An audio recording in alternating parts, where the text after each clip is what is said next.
सबसे पहले तो सभी दोस्तों को नमस्कार। इस वीडियो में हम डायरेक्ट निफ्टी और बैंक निफ्टी का एनालिसिस करेंगे। तो सबसे पहले यहाँ पर मैंने बैंक निफ्टी का 1 डे का टाइम फ्रेम सेट कर रखा है, यानी कि इंट्राडे बेसिस पर बैंक निफ्टी को ओपन किया हुआ है। तो आज के दिन बैंक निफ्टी के अंदर बहुत ही बढ़िया धाकड़ फैंटेस्टिक कैंडल का फॉर्मेशन हुआ है। यहाँ पर आप देख सकते हो, इस कैंडल को हम बोलेंगे बिग बार कैंडल, बुलिश मारू बोजू कैंडल भी आप बोल सकते हो और बिग बार भी बोल सकते हो, और बिग बार के साथ में स्पिनिंग टॉप टाइप की कैंडल भी बोल सकते हो। ठीक है, विद हाई बॉडी।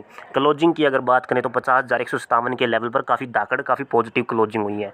अब आगे मार्केट क्या कर सकती है, देखो स्ट्रक्चर को समझने की कोशिश करते हैं। सबसे पहले डब्ल्यू टाइप के पैटर्न का फॉर्मेशन यहाँ पर ऐसे होता है, क्योंकि इसी दो लाइन्स, इन्हीं दो ट्रेड लाइन के बीच में ये डब्ल्यू टाइप का पैटर्न बना हुआ है। ये देखो यहाँ पर, ठीक है। उसके बाद ब्रेकआउट दिया, देन ये फेक था, वापस अंडर में घुस गई।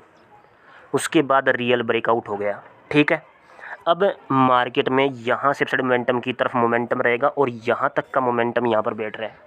जैसा कि मैंने पहले भी आप सभी को बताया था कि मार्केट में जो ये पैटर्न है, टोटल HCR का पैटर्न दिखाई दे रहा है। जी हाँ दोस्तों, कि मार्केट नीचे गिरी, साइडवेज हुई, फिर नीचे गिरी। अब मार्केट को डायरेक्ट अपसाइड मोमेंटम में जाना चाहिए था यहाँ तक, लेकिन बट इसने जोल क्या कर दिया, जोल ये कर दिया कि यहाँ पर पैटर्न बना दिया डब्ल्यू टाइप का। ठीक है, और डब्ल्यू टाइप के पैटर्न के अंदर भी मार्केट डायरेक्ट नहीं जाती, पहले रिटेस्टिंग करने के लिए नीचे आती है, देन अगेन अपसाइड मोमेंटम में जाती है। तो थोड़ा सा रिटेस्टिंग किया इसने, देन अगेन अपसाइड मोमेंटम में अब उठ रही है। ठीक है, तो डायरेक्ट यहाँ तक का मोमेंटम बैठता है पहले, तो समझ रहे हो। तो ये है मेरा स्ट्रक्चर के हिसाब से एनालिसिस। तो अगर दोबारा से अब ये इस लाइन के अंडर में घुसेगी तो यहाँ तक पहुँचने की इसकी साजिश होगी। ये बॉक्स जो लगा दिया है मैंने, यही प्रॉफिट वाला होगा। ठीक है,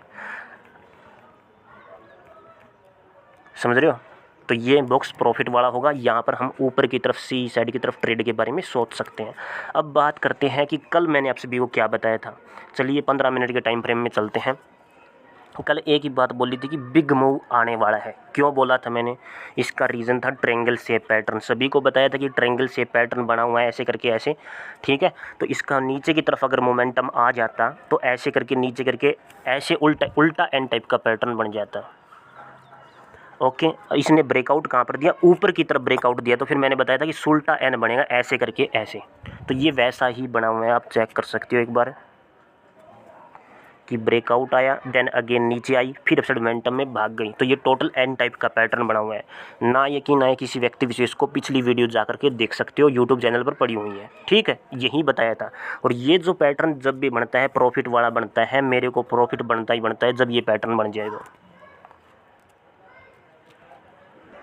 इसके अलावा दूसरी चीज़ है जो नोटिस करने वाली है, वो ये है कि यहाँ पर जो 3 कैंडल बनी हुई है, ठीक है, जैसे ये फेल हुई है, जैसे कि यहाँ पर इस लेवल के ऊपर कैंडल नहीं बनी, यहाँ पर जाके बनी, रीटेस्टिंग के बाद फिर से मोमेंटम में चली गई। तो ये एक फेयर वैल्यू गैप टाइप का आप यूज कर सकते हो, बट ये प्रॉपर फेयर वैल्यू गैप नहीं है। फेयर वैल्यू गैप था ये वाला। जी हाँ दोस्तों, यहाँ पर अगर आपने स्ट्रैटर्जी लगाई है, मैंने सबको बता रखा है कि 3 कैंडल बनेगी, तीनों ग्रीन होगी, बीच वाली जो कैंडल बनेगी वो थोड़ी बड़ी होगी। तो यहाँ पर ऐसे करके एक ट्रेड लाइन गुजरती है इन दोनों के बीच में से। अगर ये फेल हो जाए तो जैसे इस ट्रेड लाइन के नीचे निकल जाती, तो यहाँ पर पी साइड की तरफ ट्रेड के लिए मैं तैयार बैठा था। समझ रहे हो भाई, जैसे इसके नीचे निकलेगी मैं डाउन साइड में पुट साइड की तरफ ट्रेड के बारे में सोचूंगा, लेकिन ऐसा किया नहीं, इसने रिजेक्शन मार दिया यहाँ से और फिर अपसाइड मोमेंटम में कंटिन्यू चली गई। तो ये बहुत बढ़िया मोमेंटम था इसका।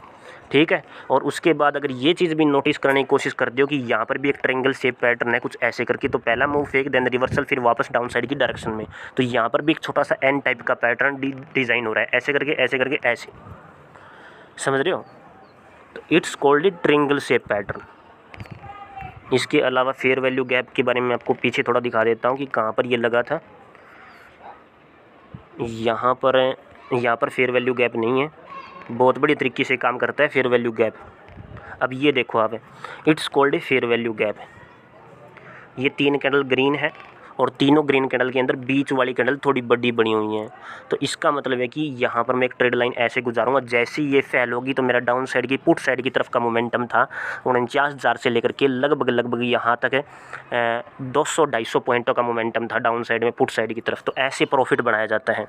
ठीक है, ये प्रॉफिट बनाने की टेक्निक है। अब यहाँ पर अगर देखोगे, ये स्ट्रैटर्जी के अंदर सब कुछ बता रखा है मैंने। अब यहाँ पर ये फेल नहीं हुई, अब ये यहाँ पर फेल नहीं हुई, इसके नीचे एक भी कैंडल क्लोजिंग कर जाती तो पुट साइड की तरफ ट्रेड हो जाती है अपनी।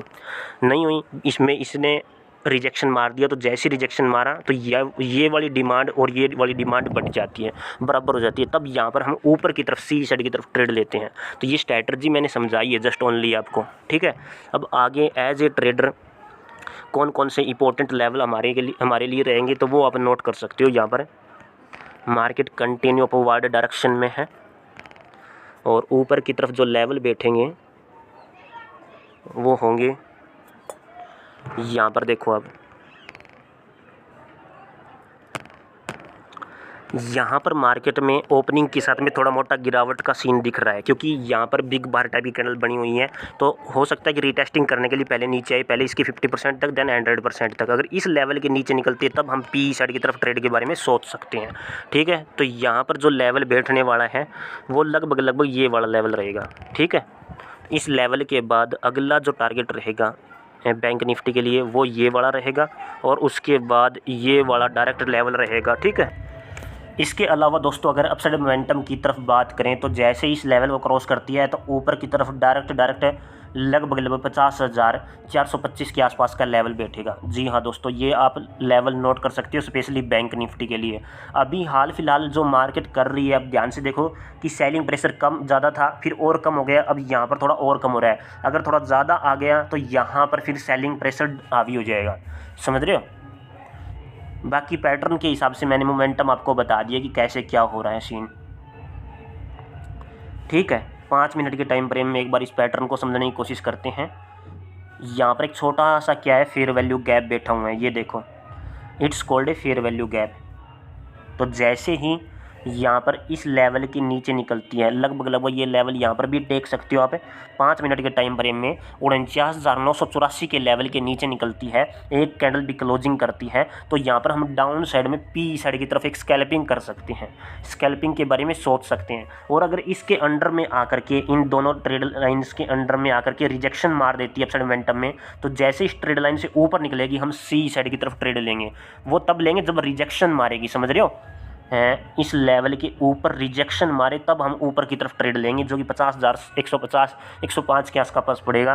वो उसके ऊपर 50,199 हो जाएगा, ठीक है। तो बहुत बड़े तरीके से मार्केट चल रही है, बाकी कोई दिक्कत ही नहीं है, ठीक है।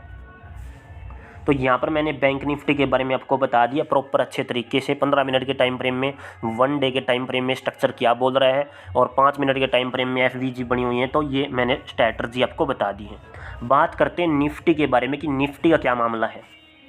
ओके दोस्तों, यहाँ पर मैंने निफ्टी का चार्ट ओपन कर लिया है, टाइम फ्रेम 1 डे का सेट कर रखा है समझाने के लिए। कल मैंने आप सभी को एक बात बोली थी कि ब्लू रे का पैटर्न बना हुआ है, और ब्लू रे का पैटर्न ये बोलता है कि यहाँ से ट्रेड लाइन ऐसे गुजरती है, देन ऐसे गुजरती है, तो उसके बाद एकदम से डिमांड आती है। क्योंकि यहाँ पर ध्यान से देखो, ये डिमांड थोड़ी ज़्यादा थी, फिर और कम हो गई, फिर और कम हो गई, और जैसे ही ब्रेकआउट हुआ तब से मोमेंटम में फट जाती है। तो ब्लू रे का पैटर्न हमेशा यही बोलता है कि मार्केट में जब भी इस प्रकार से कोई पैटर्न बने, ज़्यादा हो गई, फिर और कम हो गई, और कम हो गई, तो देन एकदम से दावा आ जाता है, ठीक है, दावा बोल देती है। ऐसे भी बनता है ये पैटर्न की डिमांड ज़्यादा थी, इस बार फिर और कम हो गई, फिर और कम हो गई, तो एकदम से फिर ये ब्लू रे का पैटर्न होता है, नॉट ट्रायंगल शेप पैटर्न, ठीक है। एक तरह से आप बोल भी सकते हो, बट असलियत में ब्लू रे का पैटर्न है, ठीक है। तो इसी वजह से यहाँ पर बहुत बढ़िया ब्रेकआउट हमें देखने को मिल रहा है, देन रीटेस्टिंग अपसाइड मोमेंटम की तरफ।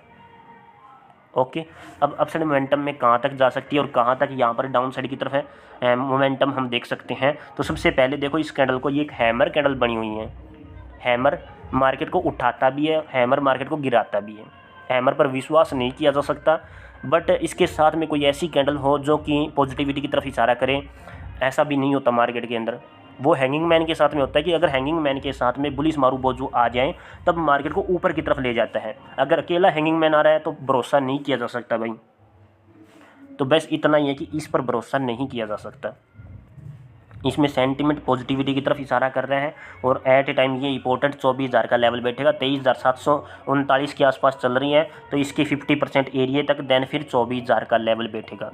तो जैसे ही 23,850 के लेवल को क्रॉस करती है तो 24,100 का लेवल हो जाएगा। तो it's called a new resistance area 24,100, okay.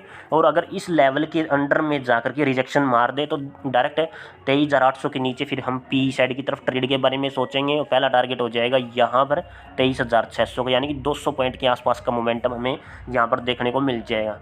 अब यहाँ पर पॉजिटिविटी की तरफ इशारा हो रहा है ऑल ओवर, क्योंकि जब भी मार्केट के अंदर गैप ओपनिंग होती है ज़्यादातर मार्केट पॉजिटिव ही चलती है, समझ रहे हो। और वैसे भी ब्लू रे का पैटर्न है, तो पहला मूव तो ऊपर की तरफ आएगा, देन फिर वापस डाउन साइड की तरफ, देन अगेन अपसाइड मोमेंटम की तरफ। बड़े टाइम फ्रेम में ये सिचुएशन बैठ रही है।